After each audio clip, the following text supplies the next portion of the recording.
A former female priest who spent more than 2 decades in the Episcopal Church is now speaking out after being defrocked because she embraced another faith. Today, Ann Holmes Redding calls herself both a Christian and a Muslim, but her move to Islam came at a very high price. Dan Harris reports on this woman's test of faith. Ann Holmes Redding was an Episcopal priest for 25 years until a radical test of faith. Several years ago, while she was mourning the death of her mother, she was trying out an Islamic meditation technique that she'd learned in an interfaith class. And that, she says, is when it happened. It came with such clarity and such power that I could understand it as nothing else but an invitation from God. In fact, she says it was Jesus himself who led her to Islam. You think Jesus led you to become a Muslim? Yes. Yes. You're laughing. Because I know it doesn't make sense to people.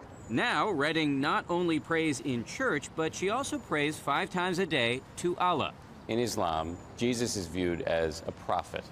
Yes. Not as the Son of God. Yes, you're right. So yours is a radical rethink of the Christian scriptures, a rethink that a lot of people would call heretical. Yes, and do, loudly.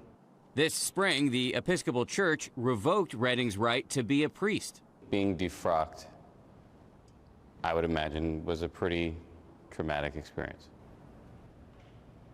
Yes, that's an understatement. To imagine not being involved intimately in the lives of believing people, helping them understand their relationship and calling, baptizing babies. It's a big loss. It's a huge loss. Redding admits she still struggles to explain her transformation, even to herself. I am the one who's going to have to answer for this. I'm the one who's going to have to answer for what I've done with my life. And do you feel confident about that moment? It's in the best of hands.